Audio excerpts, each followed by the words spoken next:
بسم اللہ الرحمن الرحیم۔ آپ کی خدمت مقدس میں دو مقامات سے مختلف آیات کی تلاوت کا شرف حاصل کیا۔ پہلا مقام سورہ مبارکہ توبہ، دوسرا مقام سورہ مبارکہ النحل، ایک دوسرا سورہ، دوسرا 16واں سورہ۔ پہلے مقام سے آیت کا نشان ہے 25 نمبر کی آیت، دوسرے مقام سے آیت کا نشان ہے 92 نمبر 92۔ یہ دونوں آیات کو کیوں پیش کیا گیا؟ ایک، ماہ مبارک رمضان کے بعد میری اور آپ کی ذمہ داری کیا؟ دوسرا، فی نفس ہی تاریخی اعتبار سے شوال کے واقعات میں کون سے پیغامات پوشیدہ ہیں؟ تو آئیے پہلے سورہ مبارکہ توبہ سے آیت نمبر 25 سے آغاز کرتے ہیں۔ وَلَقَدْ نَصَرَكُمُ اللَّهُ فِي مَوَاطِنَ كَثِيرَةٍ وَيَوْمَ حُنَيْنٍ، بتحقیق اللہ نے تمہاری مدد کی ہے، فی مواطن کثیرت، بہت زیادہ مقامات میں، کثیرہ، ویوم حنین، اور تمہاری مدد کی ہے خاص حنین کے دن۔ اب حنین کیا ہے؟ اس سے پہلے ایک جملہ صرف آپ کی خدمت میں کہ یہ مواطن کثیرہ کیا ہے۔ مواطن کثیرہ سمجھنے کے لیے ہم اور آپ مل کے چلتے ہیں خدمت امام علی نقی علیہ السلام کی بارگاہ مقدس میں۔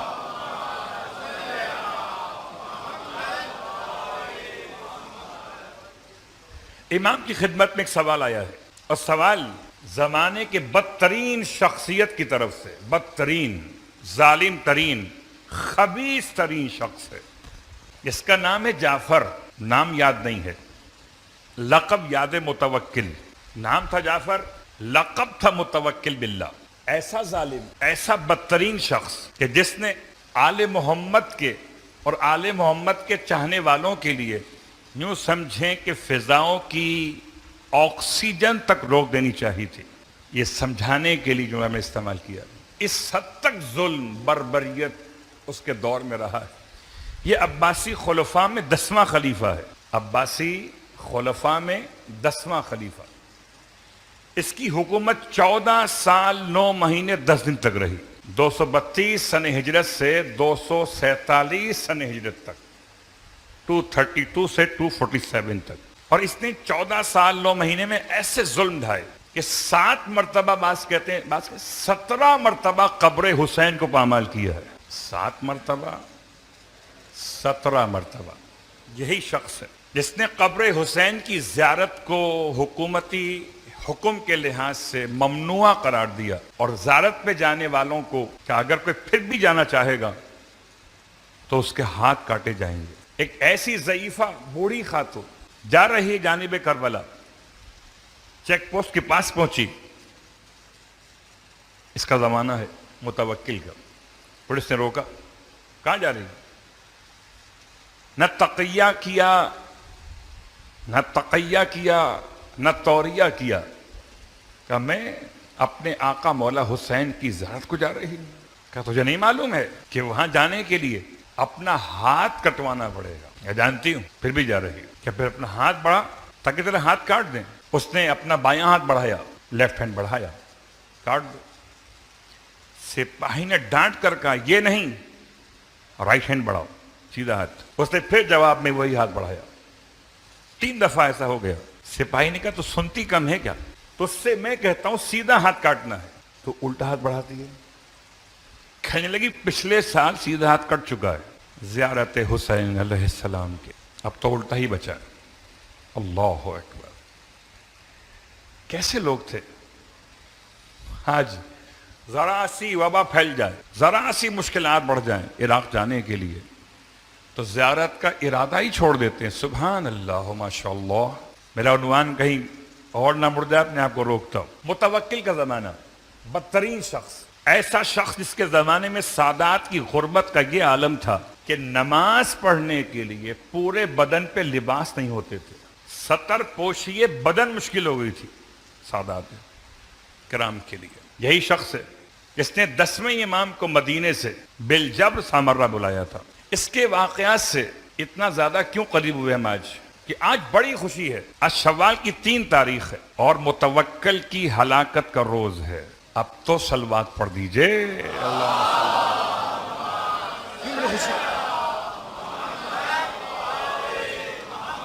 الا لعنت اللہ علی الظالمین، خدا کی لعنت ہے ظلم کرنے والوں کے لیے۔ اس بدترین شخص کی ہلاکت کیسے ہوئی؟ یہ اپنے بیٹے ہی کے ذریعے سے منتصر باللہ نے باپ کے محافظوں سے مل کر اپنے باپ کو واصل جہنم کروا دیا۔ کیوں کروا دیا؟ کہ بیٹے کی بھی انتہا ہو گئی کہ جب اس نے کھلم کھلا دیکھا کہ اس کا باپ امیر المومنین علی ابن ابی طالب علیہ السلام کے بارے میں سب کو شتم کر رہا، کھلم کھلا مولائے کائنات کو برا کہتا تھا۔ اللہ اکبر۔ اس شخص کے جسم میں پھوڑا نکل آیا، ایسا زخم بن گیا جس کے ہم آج کے دور میں کہ کینسر ٹائپ کی چیز ہو گئی۔ بڑا علاج کرایا، فائدہ نہیں ہوا۔ کہتے ہیں متوکل نے خود یا اس کی ماں نے منت مانی کہ اگر ٹھیک ہو گیا تو مال کثیر راہ خدا میں خیرات کریں گے۔ مال کثیر جب ٹھیک ہو گیا، عجیب بات، اتنا بڑا ظالم منت اور ٹھیک ہو گیا تو پریشان نہ ہوئیے گا۔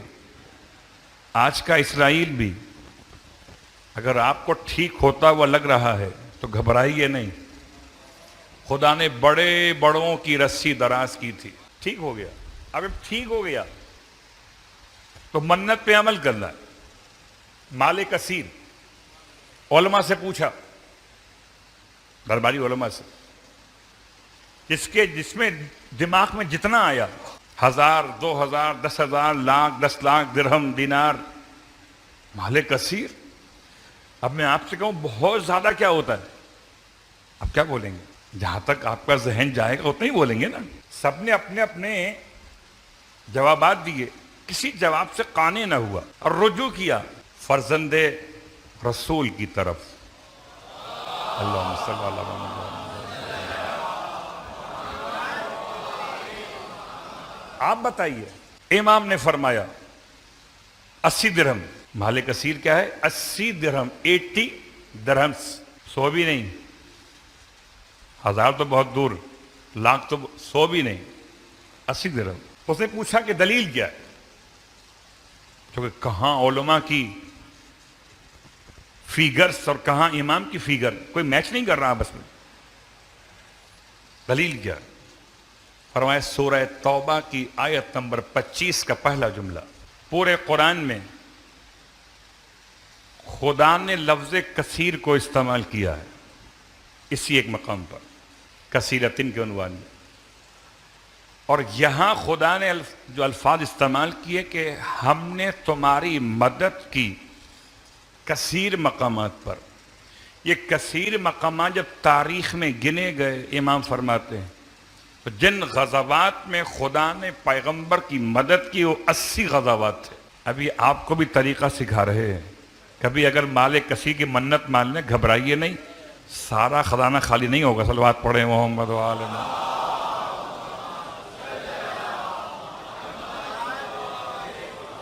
مثلا آپ منت مان لیں کہ میں درود کثیرہ پڑھوں گا، کثیر درود پڑھوں گا، اس کا مطلب یہ نہیں کہ آپ پڑھے چلے جائیں گے لاکھوں کی حد تک، نہیں۔ امام کے الفاظ 80 کا فیگر سوچئے، جب سارے علماء اسلام مل کر قرآن سے کثیر نہ سمجھ سکے تو کوثر کیا سمجھیں؟ کثیر بھی بتائیں گے تو آل محمد، کوثر بھی بتائیں گے تو آل محمد۔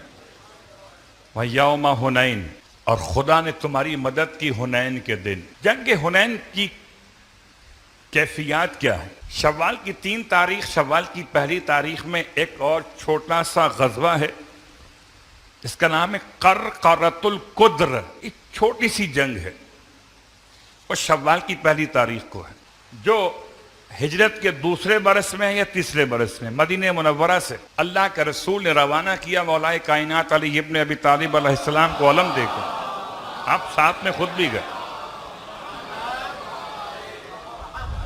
اور مولائے کائنات کے ہاتھوں پر یہ فتح شوال کی پہلی تاریخ غزوۃ القرقرۃ القدر۔ یہ ایک علاقہ ہے قدر کے نام سے، وہاں ایک چھوٹا سا کنواں تھا، اس کا نام تھا قرقرہ۔ اس کے نام سے یہ جنگ ہے۔ شوال کی پہلی تاریخ، شوال کی 3 تاریخ یہ حنین، غزوہ حنین ہے۔ فتح مکہ کے بعد ہجرت کا 9واں برس، اور اللہ کے حبیب مکے سے ہی ہوا کیا تھا، بنی حوازن یہ رہتے تھے مکہ اور طائف کے درمیان کے علاقوں میں، اور حنین بیچ کی وادی ہے، مکہ اور طائف کے بیچ میں۔ جب فتح مکہ ہو گیا تو جتنے بدماش قبیلے تھے سوچا کہ یہ مسلمان لشکر تو مکے تک پہنچ گیا، تو اس سے پہلے کہ یہ ہم پہ حملہ آور ہو، ہم مل کر حملہ کر دیتے ہیں۔ بنی حوازن کی 100 شاخیں پھیلی ہوئی تھیں، نسلوں کے اعتبار سے، خاندانوں کے لئے 100 قبیلے تھے ان کے، آپ شاخیں بول سکتے ہیں، برانچز۔ یہ سب کے سب سوائے 2 کے، ایک بنی نضر اور بنی کلاب کے، باقی سب جمع ہو گئے، اور سب نے مل کر عجیب کام کیا۔ کیا کام کیا کہ باقی یہ 98 برانچز مل کر اس قبیلے کی، بنی حوازن کی، یہ سب کے سب اپنے عورتوں بچوں کو بھی میدان میں لے آئے۔ اور جب عرب میں کوئی قبیلہ اپنی عورتوں بچوں کو میدان میں لاتا تھا تو میسج یہ ہوتا تھا کہ اب واپس نہیں جانا، یا مرنا ہے یا مار دینا ہے۔ بات واضح ہو رہی؟ اگر سمجھ سکیں تو اتنا ہی کافی ہے کہ مباہلہ کیا تھا میدان میں۔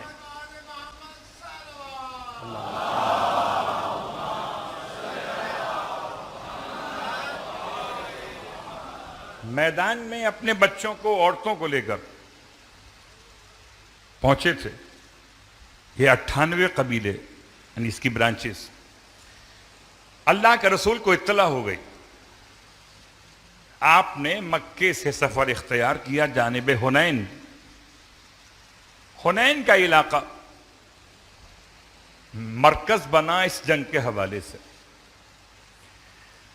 اب تھوڑی سی بات اس علاقے سے متعلق اور بیان کر دوں، خدا ہم سب کو نصیب کریں انشاءاللہ مکہ المکرمہ کی زیارت۔ اللہ کے رسول نے 1 عمرہ شوال میں کیا ہے،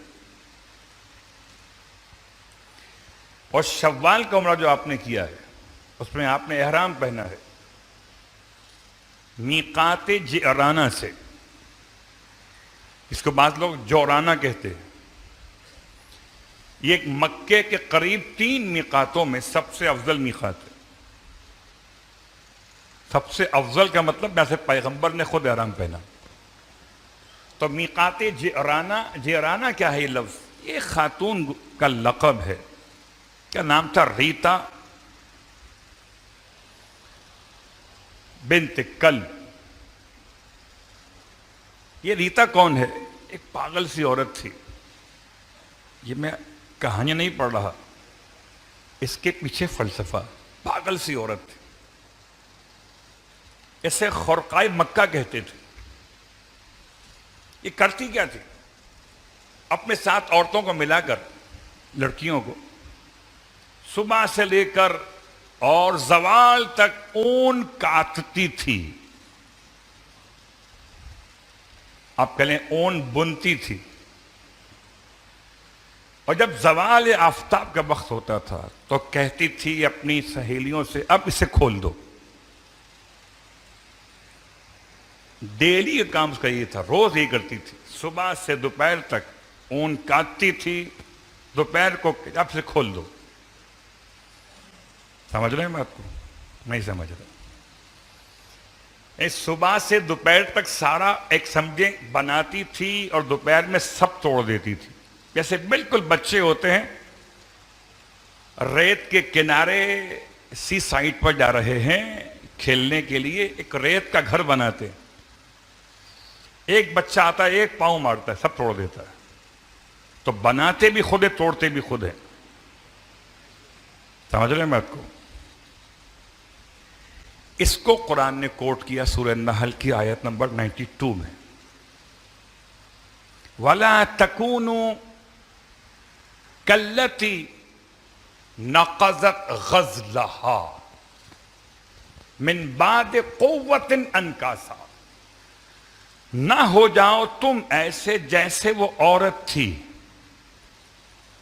کہ جس نے غزلہا نقضت غزلہا من بعد قوت انکاسا، تو بڑی مضبوطی کے ساتھ پہلے تو اون کاٹتی تھی پھر اسے کھول دیتی تھی، ایسے نہ ہو جانا۔ قرآن نے سب کو متوجہ کیا، اپنے ہاتھ سے اپنے گھر کو آگ نہ لگا دینا، اپنے ہاتھ سے اپنے اعمال کو برباد نہ کر دینا۔ ماہ رمضان ختم ہوا، ماہ رمضان تو گیا تھا مجھے نمازی بنا کر، ماہ رمضان تو گیا مجھے قاری قرآن بنا کر، ماہ رمضان تو گیا مجھے خدا کا اطاعت گزار بنا کر، میں نے کیا کیا؟